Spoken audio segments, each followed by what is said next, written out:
Good morning, Caymans. Mr. Eicher here, looking at Q8 modeling with quadratics. If you don't have these notes, I encourage you to print them out, follow along. Question number 1, the article organ transplant demand rises 5 times as fast as existing supply. An article from San Luis Obispo Tribune. It included a graph that showed the number of people waiting for organ transplants each year from 1990 to 1999. You see a scatter plot there on the right. Question A, the scatter plot shows a positive uphill direction. What does this mean in the context of the problem? So that means as years pass, the number of people waiting for transplants is increasing. And on question B, which you'll answer as a try this, you're given the equation of the best fitting line, and you'll notice this symbol right here. We call that y hat. Y hat indicates that it's a prediction. A lot of times in math class, we input an x and we get exactly one y, and we're very confident it has to be that exact value of y. But with prediction equations like this, we can't entirely be sure. It doesn't have to be the number of patients waiting for a transplant. It doesn't have to be our given prediction. That's a prediction after all. So that's why we use hat, indicating that our prediction is just that, a prediction.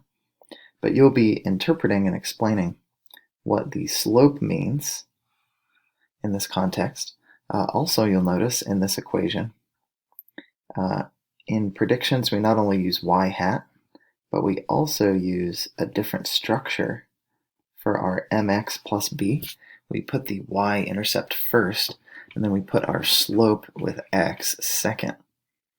But again, that's very similar to y equals mx plus b, just a different order of the coefficients. But you'll answer B on your own. Let's try C so you get the idea. C is about the y-intercept though, not the slope.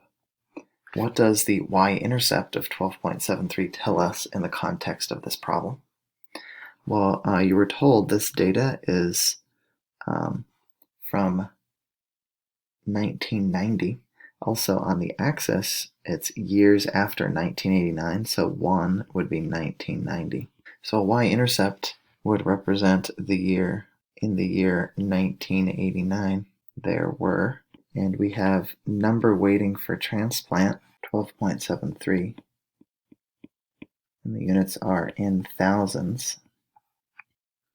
I didn't make it to this page, but I'll put it on the edited page that it's in thousands. So that number would be 12,730, and that's approximately. There were approximately, since it's a prediction after all, there were approximately 12,730 people waiting for transplants. Next, I'd like to compare, since we haven't done anything with quadratics yet, and this lesson is about quadratic modeling, the scatter plot of the data is shown below with two possible best fitting lines, one a linear equation on the left, and the other a quadratic equation on the right. So we have a line on this side, we have a curved line, a quadratic on this side, and you're given the equations right below those. Which model, the linear or the quadratic, do you think is the better model? Explain your thinking. Well, the quadratic would be the better model, since it passes through many of the points, while the linear model under or over predicts for several points. So points over here, these points, the line over predicted how many are waiting for transplants, whereas like this point and these points, the line under predicted, the line was under the point for those points. And then we can use these models, as is very common in math and statistics. We're going to use the model to make predictions. Predict the number of people waiting for organ transplants in the year 2000 using the linear model. So the year 2000, this is years after 1989.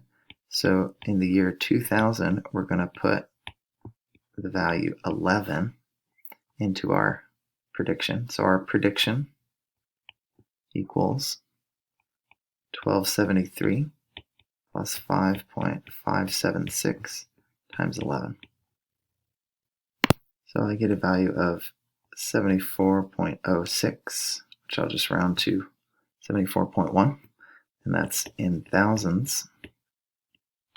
So we would predict 74,100 are waiting for transplant. And let's see how that compares with our quadratic model. Our prediction in our quadratic model is 19.32 plus 2.28 times 11 plus 0.2992 times 11 squared. So evaluating that with my calculator, I get 80.6. So we predict in 2000 that there's approximately 80,600 waiting for transplant. And based on our answer in D, we would think that this estimate is going to be a better estimate than the 74,100, given the scatter plot and what we set up here for answer D. The next two parts, the next two questions on G and H, notice in H you'll be doing 2020 instead of 2000, but you'll do those as a try this. On to number 2. The article Quantifying Spatiotemporal Overlap of Alaskan Brown Bears and People from the Journal of Wildlife Management describes a study of the effect of human activity on bears. The researchers wondered if sport fishing and boating might be limiting bears' access to salmon. They collected data on X equals the number of days from the beginning of June 2003, so June 1st equals 1, and Y, the total fishing time in bear hours for the day at a particular location in Alaska. For example, the data pair 33,45.7 corresponds to the day that is 32 days after June 1st, which is July 2nd. On this day, the total fishing time for bears was 45.7 bear hours. This is the sum of the number of hours spent fishing for all bears fishing at this location on July 2nd, 2003. The scatter plot shows the data they collected along with the best fitting quadratic function whose equation is given. We'll answer A and B, and you'll answer part C as a try this. Question A, which point is farthest away from the graph of the quadratic model? Explain what this point means in context. So it appears the point that's farthest away from the quadratic model. When we say farthest away, we mean in the vertical direction. So vertically, it would be this point. That point is farthest away. It looks like it has a X value, a date as about 32, and a Y value of perhaps like 46. So to explain what that means, we would say 32 days after June 1st, 2003, the bears at the location fished for about 46 bear hours. So that's what the value means, but specifically explain what this point means in context, what it means to be farthest away from the line. We would say the bears fished much longer than the quadratic model predicted. The quadratic model predicted that there would be about 26 bear hours fishing that day, but instead there were much more.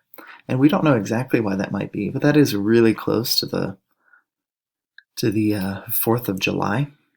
So perhaps there was less fishing, maybe in that area of Alaska.